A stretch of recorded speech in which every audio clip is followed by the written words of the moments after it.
வணக்கம். உங்கள் மீனாட்சி ராமசாமி அண்ணன். நான் மீண்டும் உங்களுக்காக ஒரு கதை சொல்ல வந்திருக்கேங்க. கதையின் தலைப்பு அடித்து பாரடா. இந்த கதையை கேட்குறதுக்கு முன்னாடி என் சேனலை சப்ஸ்கிரைப் பண்ணிக்கோங்க. பக்கத்தில் இருக்க பெல் ஐக்கானையும் அழுத்திடுங்க. நீங்கள் தான் என் கதையை தொடர்ந்து கேட்டுக்கிட்டு தானே இருக்கீங்க.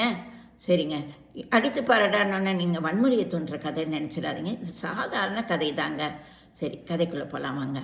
இது சின்ன பிள்ளைங்கள்லேருந்து பெரியவங்க வரைக்கும் கேட்கலாம். அடித்து பாரடா. இரவு நேரத்தில் பாட்டி மரகதத்துக்கு ஃபோன் வருது. பாட்டி அவசரமாக ஃபோன் காலை எடுத்து காதில் வச்சு அந்த கைபேசி அழைப்பை கேட்குறாங்க. பேரன் தான் பேசுகிறான். பேரன் தீனா பேசுகிறான். பாட்டி பாட்டி அப்படின்னு பதறி போய் பேசுகிறான். என்னாச்சுடா தீனா, இவ்வளோ அவசரமாக ராத்திரியில் ஃபோன் பண்ணியிருக்க அப்படின்னு பாட்டி கேட்கவும், அதேன் கேட்குறீங்க பாட்டி, போன வாரம் ஆரம்பித்து எங்கள் அப்பா அம்மா சண்டை விளையாட்ட ஆரம்பித்து விபரீதத்தில் போய் இன்றைக்கி விவாகரத்து வரைக்கும் போய் நிற்கிது பாட்டி. அப்பாவும் அம்மாவும் விவாகரத்து பண்ணுறதா பேசிக்கிறாங்க. அதான் நான் உங்களுக்காக ஞாபகம் வந்து உடனே ஃபோன் அடித்தேன் அப்படின்னு சொல்கிறான் பேரன். அப்போ நான் உடனே புறப்பட்டு வரேன்டான்னு சொல்கிறாங்க பாட்டி. வேண்டாம் வேண்டாம் பாட்டி, கடல் அலையாக இருக்கிற அந்த சண்டை நீங்கள் வந்தீங்கன்னா சுனாமியாக மாறிடும் பாட்டி. எங்கள் அம்மாவுக்கு தான் உங்களை கண்டாலே ஆகாதே அப்படின்னு சொல்கிறான் பேரன். இப்போ என்ன தாண்டா பண்ணுறது அப்படிங்கிறான் பாட்டி. ஏண்டா அந்த சண்டை எப்படி தாண்டா வந்துச்சு அப்படின்னு கேட்குறா பாட்டி. அதேன் கேட்குறீங்க பாட்டி, அம்மா ஆஃபீஸ்க்கு போயிட்டாங்க. அப்பா அன்னைக்கு வீட்டில் லீவ் போட்டுட்டு இருந்தாரா, அவருக்கு பசி.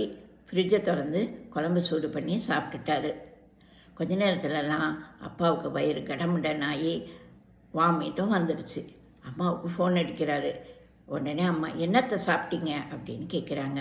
நீ ஃப்ரிட்ஜில் வச்சுட்டு போனியே சாம்பார், அதை தான் சாப்பிட்டேன்னு சொல்கிறாரு அப்பா. உடனே அம்மா, என்ன சாம்பார் சாப்பிட்டீங்க?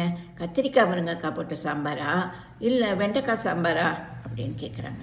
கத்திரிக்காய் முருங்கைக்காய் போட்ட சாம்பார் தாண்டி அப்படின்னு சொல்கிறாரு அப்பா.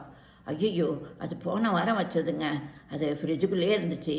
முன்னாடி 4 நாள் முன்னாடி வச்ச சாம்பார் இருந்தது, வெண்டைக்காய் சாம்பார், அதை எடுத்து போட்டு சூடு பண்ணி சாப்பிட்ருக்கலாம்ல அப்படின்னு அம்மா சொல்கிறாங்க. அடியே, இப்படி பழையதெல்லாம் உள்ளர வச்சு என்னை கொல்றியேன்னு சொன்னார் அப்பா. உடனே கொல்றேன்னு அம்மா பதறி போய், ஐயோ கொன்னுடாதீங்க டாமி நாயை, அதுக்கும் அந்த சாம்பாரை தான் போட்டுட்டிங்களா அப்படின்னு கேட்குறா அம்மா. உடனே பாருங்கள், அது ஒருவேளை வாந்தி இல்லை அதுக்கு வயிற்றுப்போக்கு வந்துச்சுன்னா உடனே அதை ஆஸ்பத்திரிக்கு கூட்டிகிட்டு போகிறீங்களா அப்படின்னு அம்மா பதற அப்பாவுக்கு கோபம் இமயமலை உச்சிக்கே போயிடுச்சுங்க. அப்பா கேட்குறாரு, அடியே இங்கே வயிறு சரியில்லாமல் நான் ஒருத்தன் நின்றுட்டுருக்கேன், எனக்கு வயிற்று வலி தாங்க முடியல, என்ன விட்டுட்டு நாய்க்கு வைத்தியம் பார்க்குறியா அப்படின்னு சொல்லி கத்துறாரு.